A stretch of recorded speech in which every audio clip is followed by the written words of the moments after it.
있는데 가짜뉴스 차단 등을 이유로 틱톡 전면 제한을 내부적으로 추진하고 있는 상황이고요. 세계 각국이 틱톡 추방에 나서는 이유는 틱톡의 성장 속도가 동영상 플랫폼 중에서 가장 빠르고 영향력도 높기 때문인데요. 여기 최근 미중 갈등 속에서 미국을 중심으로 한 중국 기업 견제 목적도 있는 분석이 나오고 있고요. 미국 정부의 틱톡 추방 움직임에 따라서 틱톡의 기업 가치는 6개월 동안 800억 달러, 우리 돈으로 104조 원이 축소가 됐습니다. 사실 우리나라에서도 지금 청소년들도 많이 쓰고 있잖아요. 예, 맞습니다. 한때 유튜버가 꿈이었다면 이제 청소년들 중에 틱톡커가 꿈인 경우도 나오고 있는데요. 틱톡커라고 하나요? 예, 맞습니다. 한 달 평균 이용 시간 기준으로 인스타그램과 페이스북 등 다른 SNS를 크게 앞장서고 있고요. 네. 활성 사용자 수도 가장 많습니다. 만 10세 이상의 안드로이드 스마트폰 사용하는 한국인 대상으로 조사한 결과 한 달 평균 17시간 44분을 틱톡에 할애하는 것으로 나타났고요. 유튜브는 쇼츠, 인스타그램은 릴스 등 비슷한 서비스를 도입해서 경쟁을 하고 있는데 틱톡의 인기가 현재로서는 압도적입니다. 주요 사용자층이 10대 등 젊은층 중심인데요. 2010년 초에서 2020년 중반 사이에 태어난 세대가 설치한 앱 순위에서 틱톡은 4위, 페이스북은 13위에 그치고 있습니다. 한국에서도 정보 유출 등의 문제가 있어서 누리꾼들 사이에서 지워야 할 앱 가운데 하나로 틱톡이 꼽히고 있는데요. 실제 틱톡은 사전 고지 없이 개인정보를 수집했다가 우리나라 방송통신위원회로부터 1억 8천만 원의 과징금 징계를 받기도 했습니다. 충분한 고지 없이 아동의 개인정보를 수집하고 해외로 이전한 데에 따른 징계였고요. 또 디지털 마약이라고 불릴 정도로 청소년에 유해한 영향을 미친다는 비판도 높아지고 있는데요. 예를 들어서 틱톡에서 유행한 기절 챌린지라는 게 있어요. 서로 기절시키는 거. 예, 맞습니다. 기절할 때까지 숨을 참는 건데 이 때문에 18개월 동안 20명이 사망했다는 언론 보도도 있었고요. 다만 아직까지 우리나라는 영국, 인도, 일본 등과 같이 틱톡에 대해서 정부 차원의 금지는 없는 상황입니다. 그러게 우리나라에서도 어떤 대책이 나오는지 한번 좀 지켜봐야겠고요. 오늘 해담경제연구소 어예진 소장, 파이낸셜 뉴스 이완주 기자와 함께했습니다. 좀 고맙습니다. 감사합니다. 감사합니다. 자, 많은 분들이 마스크 오늘 퀴즈, 경제 퀴즈 관련된 정답들을 보내주고 계시는데요. 사실 제 입에서 이게 무의식적으로 튀어나올 정도로 오답이 없습니다. 한 분 계셨어요. 6508님이 화장품이라고 보내주셨는데 계속해서 많은 퀴즈 정답 보내주시면 감사하겠습니다.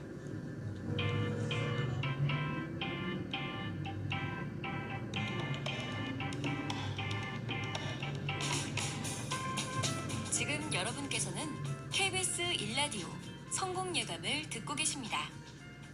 참여해주신 여러분께는 추첨을 통해 판촉물 전문그룹 기프코에서 텀블러 세트를, 아름다운 식탁 창조 주비푸드에서 자연에서 갈아 만든 생와사비를, 쉽고 빠른 판촉물 제작 시너지 기프트에서 LED 튜브 스탠드를, 80년 전통 미국 프리미엄 브랜드 레스토닉 침대에서 아르망디 매트리스를, 성공예감에서 정성스럽게 준비한 커피 쿠폰을 보내드립니다.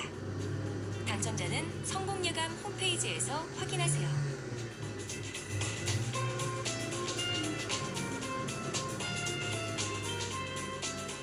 경제상식 퀴즈 문자 많이 보내주고 계시는데요. 제가 오히려 오답을 찾는 게 더 힘들 정도로 방금 제 김광민님이 막걸리라고 보내주셨는데 자, 다시 한번 안내해 드릴게요. 오늘부터 버스와 지하철, 택시 등 이런 대중교통에서, 그리고 마트 안에 있는 약국 등에서 이것을 착용할 의무가 사라집니다. 일부 예외는 있습니다만 일상생활에서는 안 써도 된다라는 건데요. 다만 이제 일반 약국이라든지 병원, 요양원 이런 데 가실 때는 꼭 써야 하고요. 3년 전만 하더라도 이거 사려고 진짜 긴 줄 서고, 그렇죠? 1인당 2개까지만 살 수 있다, 아니면 5부제를 실시한다 이러면서 정말 가슴이 철렁 내려앉았던 순간들이 있었는데 3년 만에 정말 격세 지감입니다. 짧은 문자 50원, 긴 문자 100원이 드는 샵 9730으로, 그리고 KBS 콩으로 보내주시면 되고요. 3614님이 택시기사입니다. 귀 뒤쪽에 굳은 살이 생겼습니다 라고, 손님들과 이것 때문에 시비도 많았어요 라고 해주셨는데 그동안 정말 고생 많으셨습니다. 그리고 8584님은 대구에서 첫 코로나 사태가 벌어졌을 때 중고장터에서 이거 사려다가 사기당한 적도 있었는데 이런 날이 오는군요 해주셨습니다. 자, 그리고 3102님은 6년차 시내버스 기사입니다. 첫 차 운행 때 승객 150분 이상 중에서 마스크 미착용하신 분은 한 분만 계셨었습니다. 그렇죠. 다들 이게 안 쓸 수가 없는 상황이고, 특히 오늘 같은 날은 미세먼지 때문에 나는 그래도 이걸 쓰겠다 하시는 분들 정말 많은 것 같습니다. 계속해서 여러분의 문자 메시지 기다리고 있겠습니다.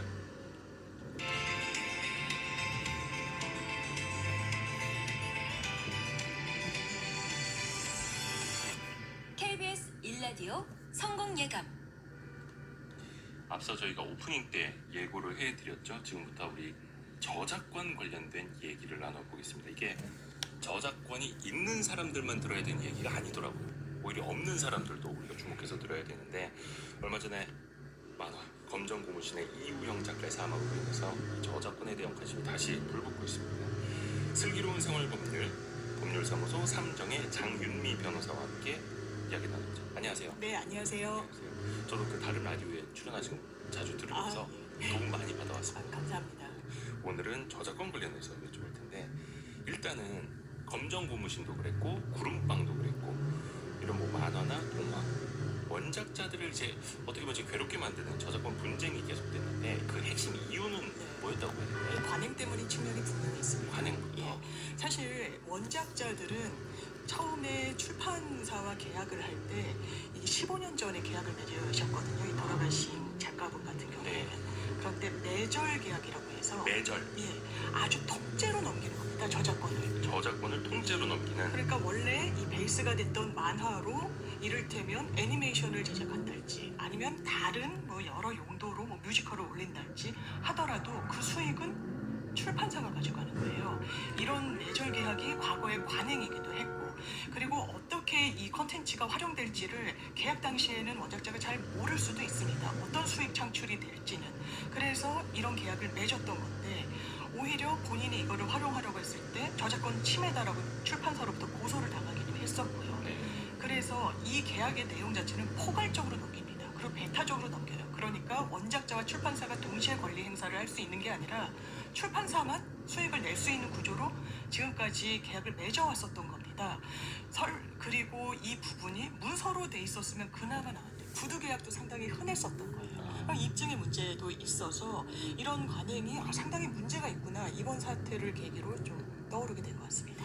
근데 어떻게 보면 왜 저작권을 통째로 넘기느냐 반문하실 수도 있는데, 네. 근데 그 상황에서는 작가분들이 상대적으로 힘들고 유명하지도 않고 수익이 안 되던 상황이어서 네. 정말 을의 위치에서 이런 계약을 할 수밖에 없는 그렇습니다. 환경이었을 수도 있는 거고요. 근데 그 이후에 표준 계약서라는 게 도입된 걸로 알고 있는데, 네. 좀 공정위에서 좀 나름 신경을 쓰고 있고 좀 어떻게 달라진 게 있습니까? 그때? 그렇습니다. 사실 표준계약서라는 게 2014년도에 도입이 돼가지고요. 공정거래위원회 홈페이지에 들어가시면 정말 다양한 양식의 표준계약서를 정부에서 만들어서 올려놨습니다. 네. 그러니까 계약을 체결하실 때 참조하시면 상당히 좋고, 이런 문제점들이 있었기 때문에 공정위에서 만든 표준계약서에서는 2차 저작물의 권한 그리고 수익을 전부 뭐 출판사나 다른 원작자를 제외한 다른 사람들이 가져가는 것을 제한하는 형태로 규정이 돼 있긴 한데요. 네. 표준계약서라고 해서 이게 강제성이 있는 게 아닙니다. 계약이란 건 기본적으로 갑과 을이 이 계약을 체결하는 당사자들이 원하는 내용을 넣게끔 돼 있기 때문에 그 부분을 손질해서 아니다, 2차 저작물은 다른 제3자가 가져갈 수 있게끔, 그러니까 원작자에게 기속되지 않게끔 한다고 하더라도 이게 법적으로는 문제가 생기는 건 아니에요.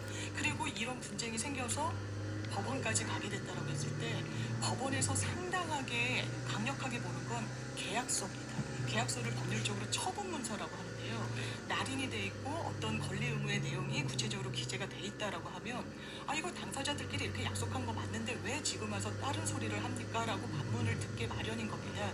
그렇기 때문에 이게 아주 궁극적인 해결책이 되기는 좀 어렵다고 볼 수 있겠습니다. 그러니까 10년 전이 됐건 15년 전이 됐건 당신네 둘이서 서로 도장 찍었잖아요. 네. 이렇게 합의했잖아요. 라고 법원은 문서를 보고 판단할 수밖에 없다. 그렇습니다.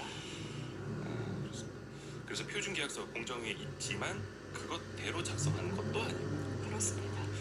자, 일단 우리 그 생활 속으로 좀 한번 넘어가 볼게요.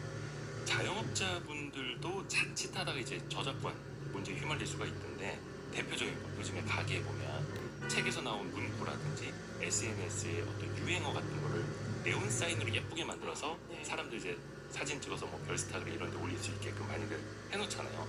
요런 건 어떻습니까? 저작권. 문제가 될 수 있습니다. 이게 문제가 될 수 예, 있어요? 실제로 문제가 된 사례가 있어요. 아, 그래요? 예, 그러니까 이를테면요, 그러니까 생활의 참견이라는 뭐 책도 있고요, 네. 뭐 영화도 있고 이런 정도는 괜찮아요.